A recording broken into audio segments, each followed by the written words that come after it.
बेगूसराय में विधानसभा चुनाव की सरगर्मी काफी तेज हो चुकी है। विधानसभा चुनाव के पहले ही चरण में यहां मतदान होना है।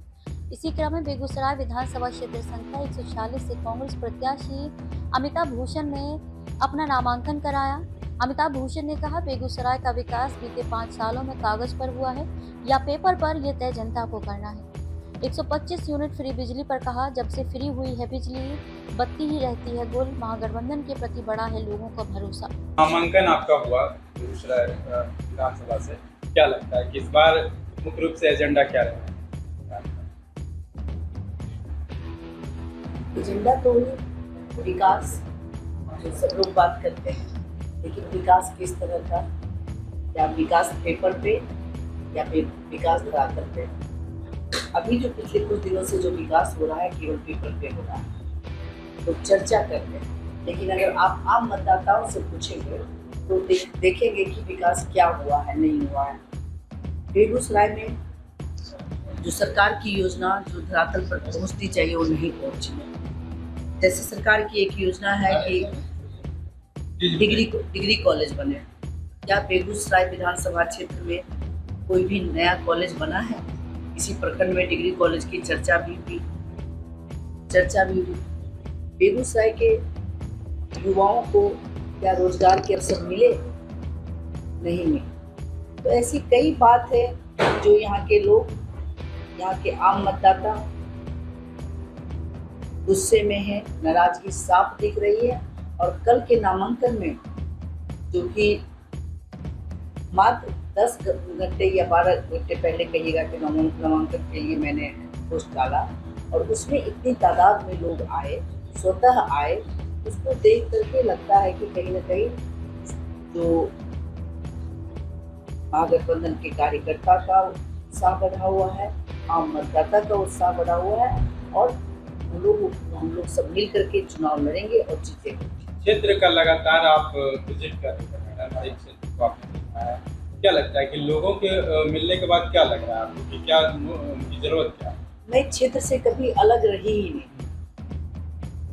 मैं हमेशा लोगों के बीच में रही, उनके सुख दुख में रही। पिछले 5 साल जो चुनाव हारने के बाद भी मैं लगातार उनसे जुड़ी रही, उनके सुख दुख में साथ रही। और शायद यही संबंध जो हम लोगों के बीच में था, जो जीत का संबंध था, वो हारने के बाद भी लोगों ने मुझे पता नहीं चलने दिया कि मैं वहाँ की विधायक नहीं हूँ। और मैं, जो लोगों ने मुझे, लगभग 70,000 लोगों ने जो मुझे मत दिया, उनकी तो विधायक नहीं थी। मुझे तो उनके साथ रहना था। उन्होंने जो मेरे ऊपर विश्वास किया, उसके लिए मैं हमेशा उनसे जुड़ी रही। आज उसको देख करके आम मतदाता भी हमारे साथ जुड़े हैं, और मुझे पूरा विश्वास है कि जो लड़ाई है उसको हम जीतेंगे। और विशेष रूप से महागठबंधन के द्वारा जो मैनिफेस्टो घोषणा पत्र में जो बात की गई है, माई बहन योजना के तहत हर महिला को 2500 रुपया मिलेगा, 200 यूनिट बिजली फ्री में मिलेगा, युवाओं को रोजगार के अवसर मिलेंगे, जो 25 लाख स्वास्थ्य बीमा कराया जाएगा। जो पलायन जो सबसे बड़ा मुद्दा है, इसके लिए कांग्रेस पार्टी का एक, आपने देखा होगा कि एक यात्रा भी की गई थी, नौकरी दो पलायन रोको यात्रा। और पिछली बार जब रोजगार मेला यूथ कांग्रेस के द्वारा कराया गया था, तो लगभग 10,000 से भी ज़्यादा युवाओं को बिहार में रोजगार दिया, जो सत्ता में नहीं रहने के बावजूद भी युवाओं को रोजगार के अवसर दे रही है। अगर सत्ता हमें मिलेगा तो निश्चित रूप से हमारे युवाओं का भविष्य सुधरेगा, वो आगे बढ़ेंगे, वो तरक्की करेंगे।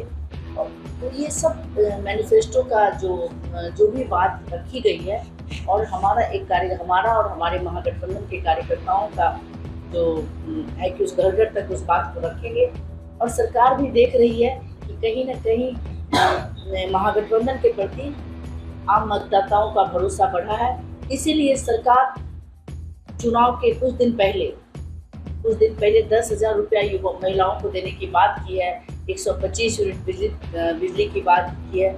जो 125 यूनिट बिजली देने की बात सरकार पहले की थी कि हम नहीं बिजली मुफ्त में दे पाएंगे, और वो 125 यूनिट बिजली मुफ्त में बाद में घोषणा की। ये अलग बात है कि 125 यूनिट की बिजली की घोषणा तो कर दी, इधर से घोषणा की बिजली ही गायब हो गई है। लोगों की शिकायत बराबर इस तरह बराबर शिकायत है कि बिजली गायब हो। इसी तरह से 10,000 रुपये देने की बात बताइए, कौन सा रोजगार 10,000 रुपया में लगेगा? तो ये सब चुनाव में कहीं ना कहीं सरकार को लग रहा है कि हम चुनाव नहीं जीत रहे हैं। और खासकर राहुल गांधी जी की जो यात्रा अभी हुई थी, वोटर अधिकार यात्रा, और उसमें महागठबंधन में सभी लोग, तेजस्वी यादव जी भी साथ चले थे, मनोज सिन्हा जी भी साथ चले थे, दीपांकर भट्टाचार्य भी साथ चले। तो हर जगह जिस तरह से उनका स्वागत किया गया, लोग उनकी यात्रा में उनके साथी बने, हम सफर बने, तो एक लोगों में उत्साह बनाए कि अगर हमारी लड़ाई कोई लड़ सकता है तो वो राहुल गांधी लड़ सकते हैं। तो इसका चुनाव में जरूर असर पड़ेगा। आज ही मैं गई थी एक संस्थान में, वहाँ पे लोगों ने, मैंने पूछा कि बताओ कि देश में कौन सच्चा व्यक्ति कौन है, कौन ऐसा आपको दिखता है कि ईमानदार व्यक्ति है? तो उन्होंने एक साथ राहुल गांधी जी का नाम लिया। तो हम लोग राहुल गांधी जी के कार्यकर्ता हैं, और उन्होंने जिस तरह से देश के लिए आम आवाम की लड़ाई, युवाओं की लड़ाई, महिलाओं की लड़ाई, वंचितों की लड़ाई, शोषितों की लड़ाई जो लड़ी है, इससे मुझे पूर्ण विश्वास है कि ये बिहार में जो लड़ाई है जरूर हम जीतेंगे।